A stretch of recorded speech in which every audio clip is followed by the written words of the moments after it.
안녕하세요, 겸즈입니다. 아마 우리는 연역법과 균합법에 대해 들어보셨죠? 그래서 오늘 소개해드릴 책은 베이컨의 신논리학입니다. 자, 그럼 시작해볼까요? 1561년 런던에서 궁정법률가였던 니콜라스 베이컨의 둘째 아들로 태어난 프란시스 베이컨은 법관이자 정치가이며 위대한 수필가였습니다. 동시에 그는 근대 철학의 양대 줄기 가운데 하나인 경험론의 선구자였죠. 근대에 들어서면서 우리의 지식이 타당하다고 주장할 수 있는 근거가 무엇인가를 묻는 인식론이라는 것이 철학의 주요한 물음으로 부각되었습니다. 이는 무엇보다도 고대나 중세 때의 주장들이 근대 자연과학의 성장에 따라 폐기되거나 아니면 폐기될 위협을 받았기 때문입니다. 경험론을 이러한 인식론의 물음에 대해서 인간의 지식이란 관찰과 경험의 과정에서 생기며 따라서 인식의 타당성도 경험에서 구해져야 한다는 입장이죠. 베이컨은 이러한 경험론의 선구자로서 학자들을 그들의 연구실로부터 활짝 열린 대자연으로 이끌어내고자 하였습니다. 예컨대 그는 수학자들에게 연역적 사상책에 대한 선입견을 버리고 관찰할 수 있는 세계의 여러 가지 사실에 관한 생생한 고찰로 시선을 돌리라고 역설하였죠. 그러기에 자연과학이 미치는 영향과 그 중요성에 대해 베이컨보다 더 웅변적으로 찬양한 사람은 없다 해도 그래 틀린 말은 아닐 것입니다. 이러한 베이컨의 철학에 가장 잘 드러난 저서 가운데 하나가 바로 신논리학입니다.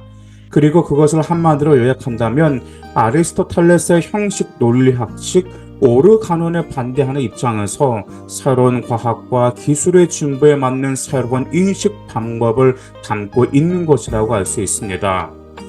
베이컨이 보기에 당시의 철학은 여전히 플라톤과 아리스토텔레스의 동물이었습니다.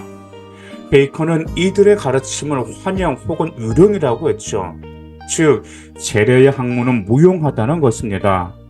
그래서 베이컨은 인간의 지식이란 경험에 따라서 실험을 통해 균합적인 방법으로 수립되어야 함을 역설하였던 것이죠.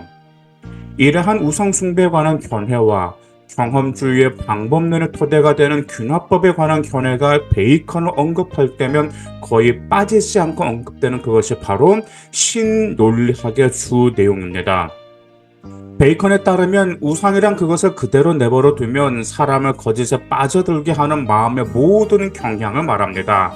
그는 이를 네 가지로 구별하고 있죠. 첫째는 종족의 우상입니다. 이것은 모든 종족에게 고유한 것으로 사람을 오류로 이끄는 위험한 충동을 말하죠. 베이컨에 의하면 인간의 오성은 항상 감정과 의지로 말미암아 자칫하면 그릇된 판단으로 이끌려 가기가 쉽습니다.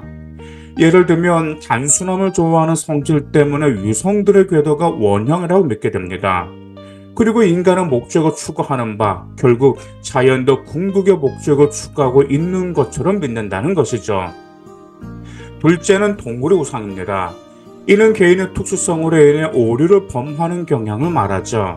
즉 사람마다 자기가 속한 당파와 집단에 따라 생기는 편견을 의미합니다. 따라서 이 우상에 관해서는 일률적인 원칙을 말할 수가 없습니다. 셋째는 시장의 우상입니다. 이는 우리가 언어에 의해서 기만당하기 쉬운 경향을 말하죠. 사람들은 모든 언어와 일치하는 실제가 있다고 믿기 쉽습니다. 그래서 사람들은 때로는 운명의 여신을 실제하는 신으로 숭배하고 제1진련인 동요동전이 하는 것에 쓸데없는 공론의 체계를 세우며 공허한 논쟁을 일삼는 것입니다.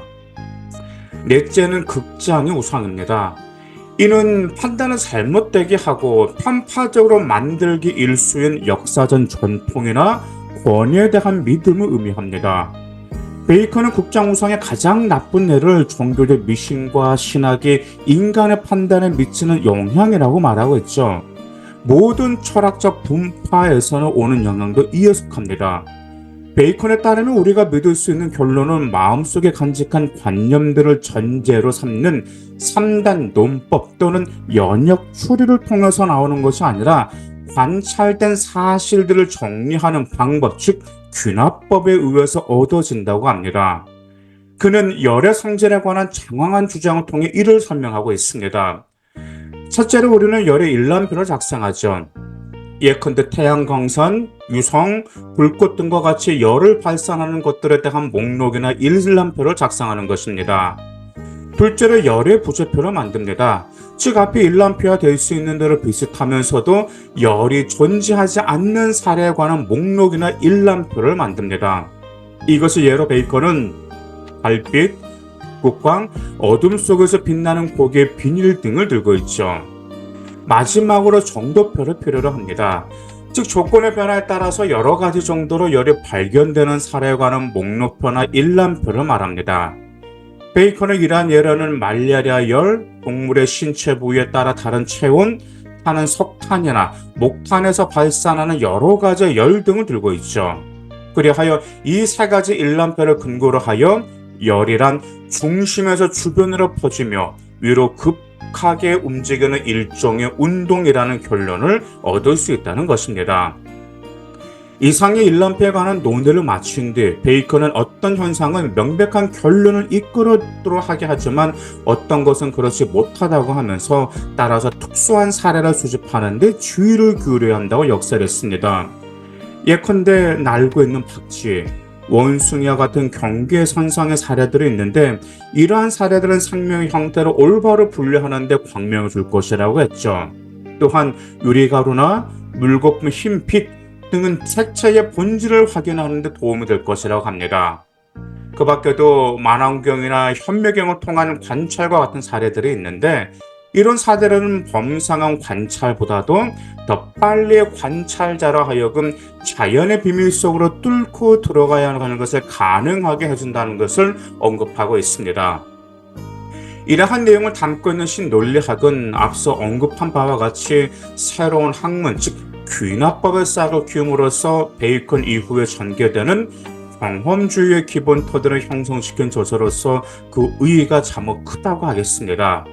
즉 종종 그릇된 판단으로 위험한 요소들을 지적한 부정적 측면과 과학자들이 따라야 할 올바른 방법인 긍정적 측면을 동시에 제시함으로써 너무나 자신만만하게 합리론자들의 독단적 결론을 비판하고 새로운 철학적 조류로의 물꼬를 트게 하는데 초석이 되고 있는 것이 바로 신논리학인 것입니다.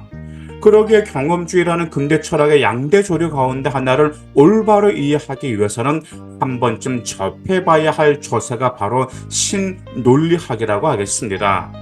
그러나 피단 경험주의의 철학의 이해라는 거창한 목표가 아니더라도 이 책의 곳곳에서 보이는 재치와 어구를 만들어내는 베이컨의 특별한 재주를 파악하는 것만으로도 이 책을 읽은 대가는 충분히 얻으리라고 봅니다. 감사합니다.